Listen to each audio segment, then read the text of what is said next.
munafukai yan bakin ciki ina mayaudara ina magulmata ina makaryata ina mazambata har da magulmata ina maketata ina maha'inta ina mahaukata ina homo ya zaba ba wasu a hudu gari uba kaga akwai yan dogon daji tana huce akwai yan kuliya akwai yan kyambarawa akwai yan maguru akwai yan gidan gardawa da akwai yan kuliya duk mu ne an ka dauko an ka ajiye ne har yanzu ku sai dai ku dinga hawan jirgi kuna tafiya da ɗayan ku mu kuma muna nan kun ban mu nan cikin wadan girman Allah adibi halin da muke ciki a zo a sasanci a yi hakuri wassalam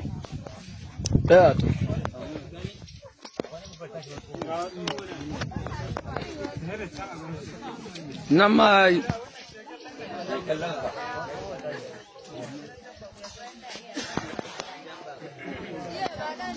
Assalamu alaikum mutane.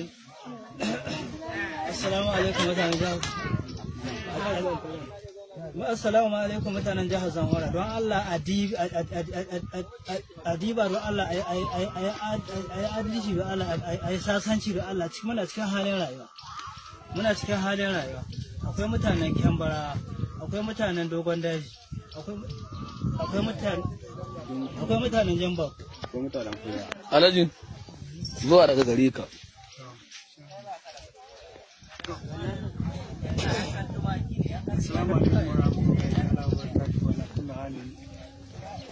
Don Allah ina son yi faɗakarwa daga gwamna kuma da jan ba da shawara game da abubuwan da ke faruwa a jihar Bauchi Zamfara game da rashin zaman lafiya. Mu dai da muke nan mun riga mun gama karatun abin da yake faruwa. Rashin a tsaya a fahimci juna ne shine tsakani don wallahi mu shugaban wannan wurin abin da ya nuna muna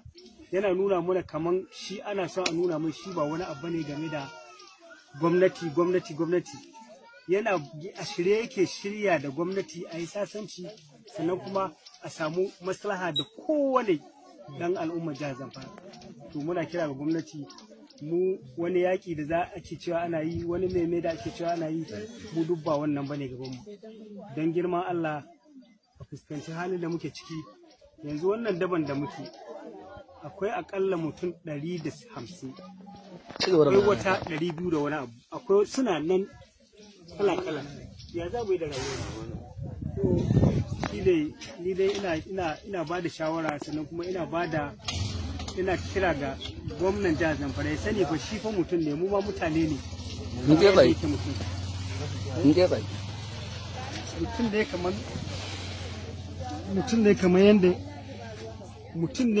kamar yadda muke mutane mu ma mutane ne kamar yadda yake mutane so don Allah ta ya dubi kowa mu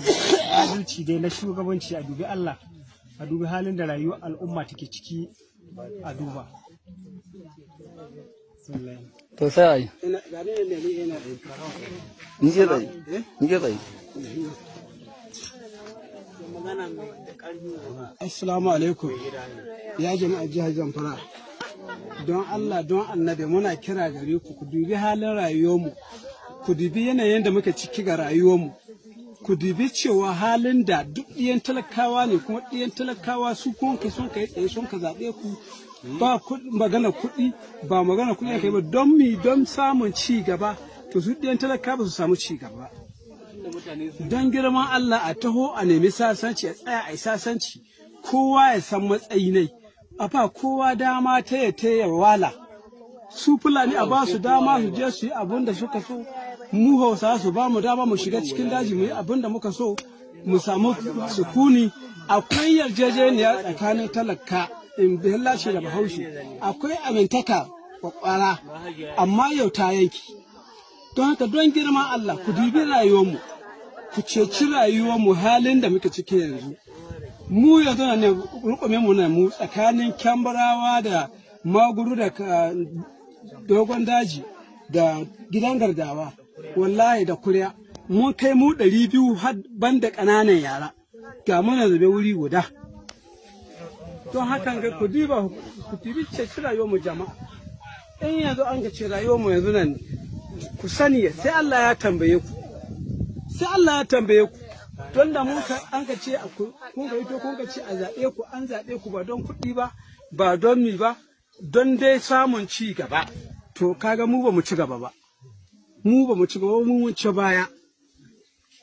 ko ba haka ba don ku taimaki rayuwar mu don girman Allah tsaya ta assalamu alaikum wajen mata to wata da je hajiya nan te ba hajiya nan kalam hajiya ga tan tsohuwa da bada dan tsoha samu wata mutum mai dan dama tsaya ta wanda da na tsohon nan mai yira ya ce wurin waya ga nan kai ma kai magana ai magana ce dai ta sasanci kawai assalamu ce alaikum ta sasanci su bibe mu ma yanzu su bibi rayuwata ai ba rayuwar ka ne ba ta rayuwar kowa assalamu alaikum ina kira ga shugabanninmu manyanmu da ke jagorantarmu bisa haƙoƙan da Allah ya ɗora masu namu bisa kuma ga alƙawullan da suka ɗauka na yin adalci gare mu mu talakawa to su kula da wannan domin Allah zai tambaye su wannan rukuni waɗanda dukke nan wurin mutane ne na tsakani kaɗan tsakanin dogon daji kyambarawa maguru kuriya gidan gardawa jan bako su ne wannan rukunin a takaice kenan su ne ke ba ma kai ku ga sauran ba al'umman nan ba ma kai ku da sauran suke ba shi ne ba a kai mu wurin da sauran suke ba a takaice kenan ne to don haka muna kira gare ku da tunatarwa ku sani wannan alkawali Allah zai tambaye ku a kan shi don alkawali ne kuka ɗauka kuma amana ce ku yi ƙoƙari ku soke nauyin da Allah ya ɗora maku ku dubi halin da mu rayuwar mu take ciki ku duba ku gani da idonku ku duba ku gani to ku taimaka mana ku dawo a bi hanya wadda a ta maslaha a zama abu ɗaya tsintsiya ɗai maɗauri ɗaya a samu ci gaba don da zaman lahiya ake samun ci gaba idan babu zaman lahiya ba ta yadda za a yi a samu wani ci gaba azawa salam da fatan Allah ya sa haka ta tabbata ku ji wannan kira assalamu alaikum alaikum assalam ina kira ga al'umma yan uwanmu na jihar Zamfara gaba daya maza da mata wanda yake shi shugabanci abu ne wanda Allah tabaraka wa ta'ala dora ma dan adam idan Allah ya dora ma shugabanci abin da ya kamata ka yi wa yan uwanka kai masa adalci mu'adalcin da za ka yi masu duka mai haƙe ƙaramin yaro ko babba ka ba shi haƙe shi kamar yadda shari'a musulunci ta tanada mun mutane ne waɗanda muna zaune gidajenmu lafiya kun ka zo kun ka shugabance mu mun ka aminta da shugabancin kuma mun ka je da mu da ɗayanmu da 'ya'yanmu da sarakayyanmu da maƙwabtaye mun ka zauna kun ka ce wani shine an ka hita shugaba kuma mun ka zo mun ka ko ƙuri'an mu an ka shanya mu ga rana tsawon wani lokaci mun ka zo mun ka jefa mai ƙuri'a to a kwana a tashi an waye gari yau kada ka bai da girma bai da wata daraja kuma duk mutanen da aka ɓokowa a zo nan wurin nan da suwa ba ɗayan masu kuɗi ba ne wani baba ne sai san ya tawaye je neman abin da ya ce je kawo mai gidan nan wani baba ne ba ya da rai wani inna ta ba ta da rayuwa wani baba ne bai wuce mai kuya 10 ba wani baba ne bai wuce ba mai kuya 20 ba kuma a ce mu da a haka a tauye a dunkule kuma a zo kuma kun zo kun sani abun ga kun san yadda za ku yi ku zo ku yi maganin abun ku nemi mutanen na ai sasanci a baffada a bayaki a zo a yi maslaha kowa ya san matsayi ne kamar yadda addinin musulunci ya tanada kowa ya san wani bagire ne yake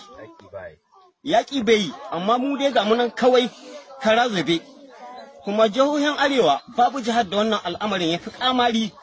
kamar munan ne saboda matsalar shugabanninmu na mu na jihar Zamfara ne banda haka nan yanzu nan ne mun kai sama ga mutum 250 ga munan ne amma a nan ne ba ka samun wanda ubanai ya mallaki abin miliyan 3 ko miliyan 4. Abin da aka kakaba da shi dai shine kawai ƙasar gona.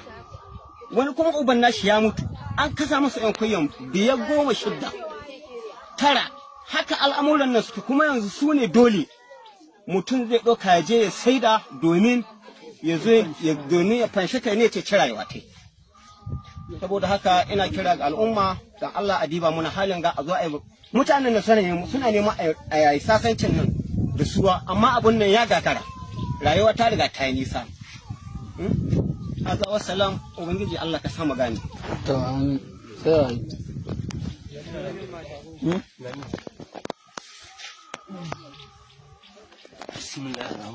Assalamu alaikum wa rahmatullahi wa barakatuh. Da farko dai ina ƙara kira ga jama'ar jihar Zamfara baki ɗaya. Sunana Yakubu Abubakar Kure Madaru. Ina kira ga mutanen jihar Zamfara su dubi Allah, su dubi Annabi. Duk abin da za su yi su sani cewa su yi wa talakawansu adalci. Don ga halin da muke ciki yanzu muna cikin wani hali na rayuwa mawuyacin hali. Domin talaka baya da abincin da zai ci cikin gidan shi, sai safiya ta waye wani ya je ya yi lebaranci, wani ga yanan, wani noma, wani kiwo, wani da sauransu dai a dan nemo abin da za a ci gida a zo a yi lalurori da sauransu. To an waye gari yanzu abubuwan nan sun tsaya cicicci babu komi, an ɗauko mu mutane ne an kawo mu ga daji, an ɗaure mu ba wani labari, sannan shugabannin ga duk wanda za a dibawa wurin nan ne cikin wannan wuri.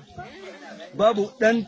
mai kuɗi guda wanda za a ce maka gashi wanda mahaifi ne ya mutu ya ban mashi ko naira miliyan 2 ko 3, duk ɗiyan talakawa ne.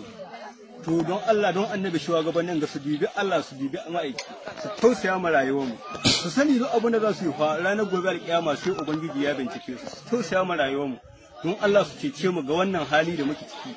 domin a yi sulhu da waɗannan bayan Allah, a kai ƙarshe waɗannan matsaloli su wuce. Kowa a bashi dama ya ke yi, masu kiwo su yi kiwon su, masu noma su yi noman su, masu hulɗar kasuwanci su yi, masu lebaranci, kowa da inda Allah ce ya ci abinci. Amma idan ana zaune lafiya kowane da yanayin yadda al'amuran na za su cikin gudana. Don Allah ina ba da shawara na cewa don Allah a taimaka ma rayuwarmu, a taimaka ma rayuwar al'ummar jihar Zamfara baki ɗaya, a taimaka ma al'umma, a ceci rayuwarmu don Allah don annabi a yi sulhu. Domin kowa a sallame shi, kowa ya koma halin da yake ciki gidan shi,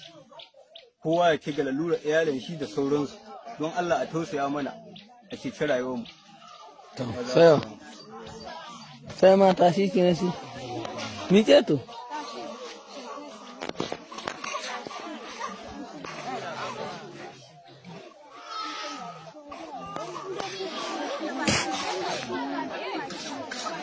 Miƙe.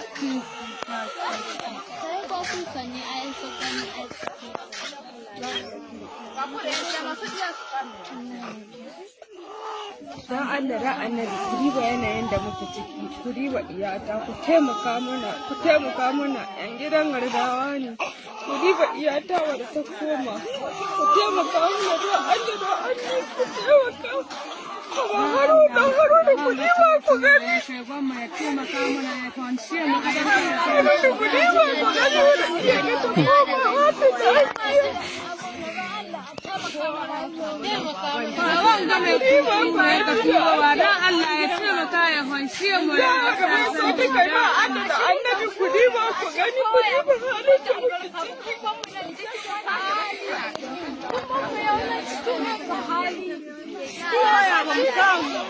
Haruna Asabe ce ku riba ku gani ku taimaka ma rayuwarmu,